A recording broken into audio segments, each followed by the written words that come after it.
So the first presentation we have by Dr. Ruwan Raigamkoralage, who is a multidisciplinary personality with the qualifications in Ayurveda, pharmacy and food technology, director of the Flamingo pharmacy chain, and would present his research findings on effective role of Rasashastra in management of diabetes. Please welcome Dr. Ruwan Raigamkoralage. Iborn. So, good evening to everybody. So, first of all, I will give big thank you for the management of the Dutapas Paper Company because of organizing this type of clinical symposium.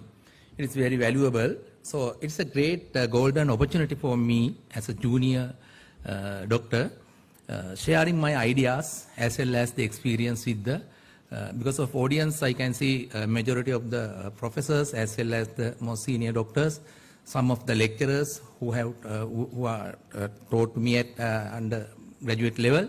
So because of you, I will be here. So let me allow to introduce my topic. So a case series presentation of effectiveness of the Rasashastra with the other Ayurvedic treatments in the management of Madhumeh diabetes. I will just take a few seconds for an introduction. So as per the WHO organization, so it's common metabolic disorder. So clinically characterized by the elevated glucose level due to the absolute or relative insulin deficiency. So as you all know, insulin just like a key bind to the insulin receptors, then what has happened to the positive binding effect? Open the glucose channel. Open the glucose channel. More and more glucose enters the cell, inside the cells, then cells utilize the glucose. So what's the result? Serum glucose level comes down. Right? So in the absence of insulin, what has happened? Reverse the process. The reverse the process means in the absence of the insulin, this mechanism will not happen. So elevation of the blood glucose level is known as the diabetes. So if uncontrolled, it means the unsatisfactory sugar control. So it leads to many long-term complications. So these long-term complications are actually very serious complications that may lead into the loss of quality of the patient, loss of the quality of life of the patient. Because of, the complication from head to up to toe, it means it will affect on the all over the body. So persistent elevation of blood glucose level and the glycation of the protein result massive negative impact on the patient. So advanced glycated end products. So excess glucose bind with the proteins of the neuron. So advanced glucose end products and the production of the free radicals also contribute this serious complication. Because of this serious complication, the diabetes is the most worst disease in the life. The long-term time-tested herbomineral preparations in Ayurveda medicines can prevent the life-threatening diabetic complications. So because of most of them have scientifically proven and clinically significant anti-glycation as well as antioxidant properties. Just an example, if a patient, she or he like to control their blood glucose level by the herbal medicine, they will get the two plus benefit advantages. The one is because of their long-term use, usage, the herbal drugs having less adversive ADR, adverse drug reaction profile when compared to the Western medicine, as well as the Western medicines, anti-diabetic medicine, just they control only glycemic level only. But the thing is, additionally, plus advantage of the Ayurvedic medicines is using, if we are using the herbomineral preparations, rather than controlling the blood glucose level, they reduce they having anti-glycation and antioxidant effect, so minimize the complication. That is the more therapeutic benefit for the patient. So according to the Ayurvedic texts, references, so Madhumeha termed as Maharoga. I will take a few seconds. Why did it say Maharoga? Because it is mentioned, as you all know, that there are 20 subtypes of Prameha. Out of these 20 subtypes, the first 10 is the Kapaja Prameha, right? So for many disease, the initial dosa is Kapha, right? So if we treat to the Kapha, that can be cured. That's why, so we call Kapaja Prameha is the early diabetic it is a sadhya, it means manageable. My personal experience is, in case of pre-diabetic stage, if we can identify the patient and do this standard treatment protocol, can reverse back to the normal. That's the main point. So the next stage is the Pittaja Prameha. There are 6 types of Pittaja Prameha. But the thing is, these all 3 doshas are not affected at once. So one by one. So after Kapha get affected, then the Pittaja dosha also get affected. There are 2 dosas. When we treat to the Pittaja Prameha, what has happened? The medicines that used to reduce Pitta, that will increase the Kapha. So that is why it is called palliative. Palliative means, in our term, is the yapya, right? So when we comes to the Madhumeha, that is there are 4 Vataja Prameha, right? Madhumeha is the last one. When we comes to the Madhumeha stage, all 3 doses are get affected, as well as all 7 dhatus also get affected. So that is usually called, it is asadhya, right? Asadhya means so very impossible to cure, right? Only manage. So the Madhumeha is one of the older diseases in the world, with history of 1,000 years ago. So historical documentary evidences are only available in Ayurvedic texts. Even for the Western research, they also use in literature review, Ayurvedic text references.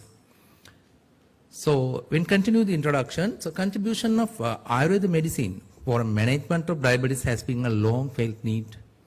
So there are 816 plants are identified as having anti-diabetic properties, but only 215 is available in Sri Lanka. So currently only 36 herbal plants have been scientifically proven hypoglycemic or anti-diabetic activity. So these herbal medicine process with the mineral or metal ions to get synergistic effect, that plus multiple benefits. So the Rasashastra, the herbal medicines having a great job in management of diabetes. So what is the aim of this study? Right. So to find out the effectiveness, combine Ayurvedic treatment regime with the Rasashastra in the management of diabetes. So this is a case series presentation of 38 number of diabetic patients who attend to the diabetic clinic at District Ayurveda Hospital, Upper Decker. But the thing is, within very short period of time, as you all know, that is very impossible to present the case series here. But therefore, only typical case I will present. The treatment protocol, what we have used as a methodology. The first clinical visit, so start the Ampachana treatment. Because of underlying root cause for this Madhumeha is the armor, right? So we must address to the underlying root cause. The treatment choice depends on the type of bowel movement of the patient, individual patient. So the patient who had either soft or hard bowel movement, so Mrudu or the Kurakosta, were treated with the specific decoctions respectively. So as an example, the patient with the Kurakosta, so Pippali Mulama decoction was given. Also used some other adjuvant medicines like Rambana Vati, Bhuktapaka Vati, then the Navaratna Kalka, Vipattikara, Bhaskara Lavana as a supportive medicines. For patients with Mudukosta, decoction called the Tippili Mul and Belimul was given. For the rest of all the other medicines are same as used in the first week. So at the end of the second week, the Virechana has been done because Amapachana and Virechana both are Shodhana Karma. Many more Virechana is very useful to manage the patient's glycemic control. So therapy done with the decoction called the Triudraksha. So patient's glycemic control level is measured and recorded while on the Western medicine treatment, because we never stop Western medicine at once, because still we are at the Shodhana stage. So third week, so Shodhana treatment was started as follows. So decoction Vasa Guduchi with the Chandra Prabhavati and the Gokshuravati with king coconut water on empty stomach for use. If somebody may ask, there may be a questionable, and the thing is, why did you use king coconut water for a management for a diabetic patient? So shall we discuss even in panel discussion? So fourth week, because of that is a Pramatya Yoga. When the Chandra Prabhavati is used with the king coconut water, that is eliminate blockages of the microvascular circulation. So when it comes to the fourth week, the Panchamuli Lagudraksha decoction used with the same adjuvant medicines. As by my personal clinical experience in the last 12 years, I feel that the most important decoction for the management of diabetic is Panchamuli Lagudraksha. So at the end of 4th week, again Virechana therapy has been done. That's the second Virechana. So Virechana medicine note selected according to the Prakriti. Prakriti means actually the psychosomatic constitutions, as you all know. All the individual variation of the patients is highly variable for the drug responses. Right? So if Vata dosha is prominent, if the Vata is the prominent, so we use the Vata Nagankusha. If the Pitta is prominent, so Icha Bedi Rasa and Alvireka. And if Kapha is the prominent dosha, then Lavana Vireka Vati. So 5th and 6th week, the following medicines were mainly used to control the glycemic level. Now only we comes to the 5th and 6th week, Shamana Chikitsa. So decoction mainly used Nishatripal and Lipakadali. So choice was depend on the symptoms polyuria. So Rasa Aushadha mainly used the Vasanta Kusumakara Rasa and the Somanatha Rasa. The thing is when there is Vasanta Kusumakara Rasa is I usually prescribe the Dutapashpepsar because of in Sri Lankan context the quality control means actually the quantity and cost, but in developed countries that is the quality and care. Whatever the company that will considers their products regarding the quality and care, that will be prescribed, because as a physicians we need to get the much more therapeutic result oriented benefit to the patient. So when blood glucose level control, the patient were advised to control the blood reports to physician in order to adjust their dosage form. So at 7th week, the patients were advised to get hospitalized for 18 days in outpatient management. So for 6 days, so breakdown of the 18 days is as follows. So advised for a Glutapana. So 2 types of medicated ghee was given for 6 consecutive days. So either Nisha triple Gluta or the Panchamuli Gluta was used. So started from smaller dose and gradually increase up to the maximum dose. When we comes to the, after having finished the medicated ghee Glutapana, so second phase for 3 consecutive days, patients were treated with the oil steam bath. So Snigdha, then comes to the Seda. So internal oilation plus then external oilation with steam. So at the end of the oil steam bath series, the Virechana third one therapy, castor oil 60 ml plus fresh milk 60 ml.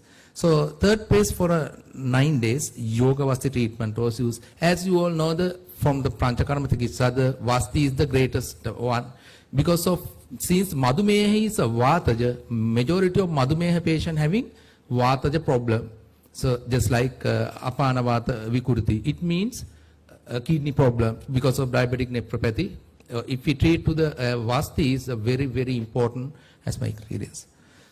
So at 10th week,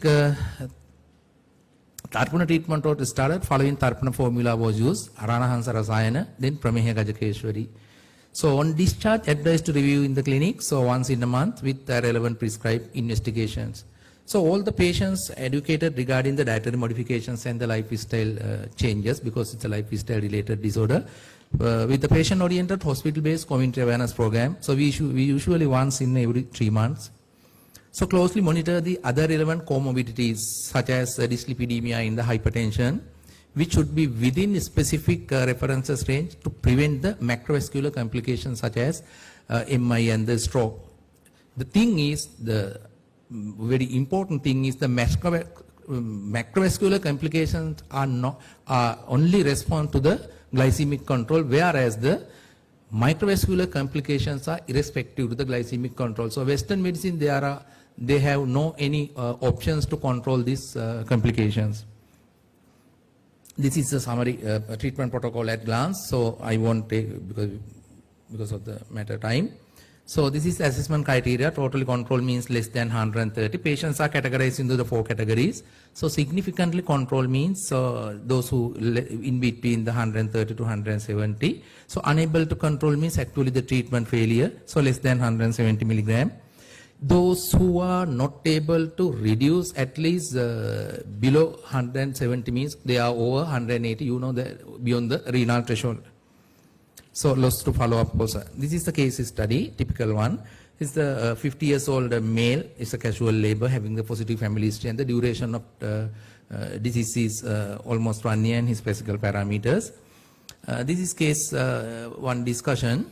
So you can see patient present with the clinic, 193 milligram, per deciliter fasting blood sugar level. So we started Dhamapachana and 2 weeks. After having finished that, the blood sugar, there are slight reduction. There are slight reduction of up to the 161. So when we started the Sota Sodana treatment and after having finished Virechana, there was moderate elevation. So blood sugar level goes up to the 170. Then the Shamana was started. So patient is still on the Western treatment, 0.5 gram of metformin 3 times a day. Then after having finished this Shamana treatment, then 115. Then continue Shamana treatment for another 2 weeks and stop the nocturnal dose of metformin. Then blood sugar level comes up to the 1101. Because the thing is, when patient on admission for the blood sugar level is 101, so we stopped the Western treatment and started Panchakarma Chikitsa. So after having finished this 18 days treatment period, the blood sugar level comes to the 95. So as well as when the maintenance therapy with all the applying the multidisciplinary, because of the diabetes is multifactorial. If any disease is multifactorial, so there must be a multidisciplinary clinical approach. Unless otherwise we can't get the better therapeutic benefits. So the data was collected for 2 months. Then the patients were grouped into the 4 groups according to their sugar levels. For data analysis in the 2 phases, glycemic control of the 16 diabetic patients were studied. Then the second phase, 22 patient was studied. The result of the phase 1, you can see they are totally controlled 18.7 and the significant control is 43.7. So unable to control about 25% as well as loss to follow up 12%. Second phase, 22.72% is a totally control amount. 40.9 is the significant control, as well as the unable to control, it means beyond the 180 milligram, 27.2, then the 9.09% loss to follow up. They withdraw the clinic. So category 1 and 2 together considered as achievement of the satisfactory control.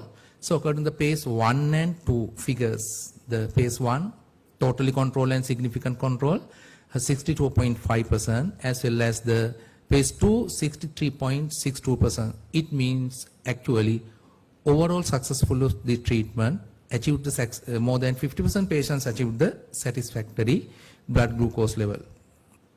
So the discussion, so pre-diabetic stage can be significantly prevented and reversed by the Rasashastra and the other Ayurvedic medicines with multidisciplinary approach. Because of only medicine cannot manage this. Medicine can give us support with the other multidisciplinary because of this disease having the multiple etiology. So success of treatment really depend on the patient's compliance to the diet therapy, exercise therapy and mental relaxation. So yoga, medication, the music therapy, pranayam in India, right? So therefore non-adherence to the above factors is the main cause of unsatisfactory glycemic control. So the recommendations, so impression of this case series study shows that our treatment regime is more effective in achieving targets. Therefore I recommend a proper case control study by recruiting adequate number of patients to be done and analyzed using the standard statistical method. So finally, as a take-home message, what's Ayurveda? So it is just not another healing system of the nature. So it is not just natural system of medicine. So Ayurveda is a life science. So it's also art of living. To keep in the mind, the diabetic is lifestyle disorder. Because I have been observed majority of practitioners in Sri Lanka, they just try to do the glycemic control only. But no one will address to the underlying root cause like ama and the sotas avaroda. Those are the root cause, right? So this is actually the take-home message. So thank you very much for the kind listening. Right. And I would like to call upon Vaidya Kiran Kini to present Dr. Ruwan Raigamkoralage, also with a special token of appreciation. Thank you very much, Dr. Ruwan Raigamkoralage. Ladies and gentlemen, now the forum is open for you all. We have already gone beyond the scheduled time, but still the forum is open for you all to get some of the areas clarified if you want. Good evening, everybody. My question is focused to Dr. Ruwan Raigamkoralage. I will say in my mother tongue because it is best way from the get knowledge. වෛද්‍යතුමනි අද වෙනකොට අපිට ප්‍රායෝගිකව දකින්න දෙයක් තමයි බොහෝ රෝගීන් මම අනුරාධපුර ප්‍රදේශයෙන් එම ප්‍රදේශයේ බොහෝ විට දකින්න දෙයක් තමයි මේ බටහිර ඖෂධ භාවිතා කරලා ඒ වගේන් එන උපද්‍රව සඳහා ආයුර්වේද ප්‍රතිකාර වලට යොමු වෙනවා. එතකොට අපි ළඟට යොමු වෙනකොට බොහෝ වෙලාවට ඒ රෝගීන් වකුගඩු රෝගයනුත් පෙළෙනවා. එතකොට දැන් බොහෝ වෛද්‍යවරුන්ගේ තියෙන මතවාදයක් තමයි දැන් මේ වකුගඩු රෝග තියද්දී රස ඖෂධ යොදන්න බැහැයි කියලා එහෙම එකක් කියනවනේ. ඔබතුමාගෙන් ඒ පිළිබඳව යම් පැහැදිලි කිරීමක් බලාපොරොත්තු වෙනවා. කොහොම ස්තුතියි. ඇත්තට අපි මෙතනදී මුලින්ම පැහැදිලි කරගන්න ඕන දේ තමයි shall I speak in Sinhala? දියවැඩියාවේ සියලුම දියවැඩියා රෝගීන්ට මොනතරම් හොඳින් ග්ලයිසෙමික් කන්ට්‍රෝල් එක කොච්චර ටයිට් වුණත් අනිවාර්යයෙන්ම අවුරුදු 15ක් 20ක් යද්දී මයික්‍රෝස්කියුලර් කම්ප්ලිකේෂන් එක එනවා. ඒව නවත්තන්න වෙස්ටර්න් මෙඩිසින්ස් වල අද වෙද්දි කිසිම පිළියමක් වාගෙන නැහැ. එතකොට ඒක නිසා තමයි අපි හර්බල් ඩ්‍රග්ස් වල තියෙන සහ හර්බෝ මිනරල් ඩ්‍රග්ස් වල තියෙන ඇන්ටිඔක්සිඩන්ට් and ඇන්ටිග්ලයිකේෂන් ඉෆෙක්ට් එක අවශ්‍ය කියලා කිව්වේ. දැන් උදාහරණයක් විදිහට ගත්තොත් ලෙඩු මේ වගේ වැරද්දක් කරනවා. ගොඩක් දියවැඩියා ලෙඩු හිතනවා අපි ඇත්තටම හරි දේ හරි විදිහට දකින්න ඕන. අවුරුදු 15ක් 20ක් විතර මෙට්ෆෝමින් කියන ఔෂධය පාවිච්චි කරාම මෙට්ෆෝමින් නිසා වක්කඩු නරක් වෙනවා කියන. ඇත්තටම මෙට්ෆෝමින් කියන ඖෂධය නිසා වක්කඩ නරක් වීමේ සම්භාවිතාවය ලක්ෂ 30කට එකයි. නේ? ඒ කියන්නේ 29099,099කටම එහෙම දෙයක් වෙලා නැහැ. එතකොට එතනින් අපි බලන්නේ හැම වෙලාවෙම ඩ්‍රග් එක risk and benefit. If the patient get more benefit rather than the risk, that drug is actually safe. right? ඒක නිසා අපිට එහෙම metformin නිසා වක්ගඩු නරක් වුණා කියන එක ලෙඩු තීරණය කරපු predetermined factor එකක්. සියලුම දියවැඩියා ලෙඩුන්ගේ යම් ආකාරයක වක්ගඩු ගැටලුවක් එනවා. එතකොට මේක කාලීන වෙන්නේ මේක එන දවස කල් දාන්න විතරයි පුළුවන්. දැන්ට තියෙන බෙහෙත් වලින් වළක්වා ගැනීම හැකියාව තියෙන ආයුර්වේද බෙහෙත් වලට කියන එක තමයි මගේ අදහස. එතකොට ඔය තඹුත්තේගම් මැදවච්චේ අනුරාධපුර වගේ පැතිවල uncertain etiology of end stage renal disorder කියන එක තියෙනවා. හරියටම තාමත් ක්ලැරිෆයි කරගෙන නැහැ අපි underlying root cause එක. ඒ කෙසේ වෙතත් මේ බෙහෙත් පාවිච්චි කරද්දී අනිවාර්යයෙන්ම අවුරුද්දකට සැරයක් annual screening කරන්න ඕන. annual screening whether patient is on the western medicine unless otherwise on the Ayurvedic medicine, there must be a screening, annual screening. Renal pathology exclude කරන්න ඕන, renal profile එක කරන්න ඕන, glomerular filtration rate එක, ඊළඟට serum creatinine, blood urea, serum microalbumin. දැන් මොකද අද තියෙන latest technology එකෙන් අපිට අවුරුදු 4කට විතර ඉස්සරහට වකඩුවේ තත්ත්වය ගැන idea එකක් ගන්න පුළුවන්. ඒක නිසා එහෙම monitor කරගෙන කරනවා. නැත්නම් long term use එකේදී long run එකේදී තමයි adverse effect ගොඩක් එන්නේ. chronic toxicity වගේ වෙන්නේ මාස 6කට විතර පස්සේ. මම හිතන්නේ so we won't use the rasa ඖෂධ for that month such a elongated period. Okay. And definitely would like to see you next year in 2020 in Rasashastra Sambhasha edition 6. Thank you very much.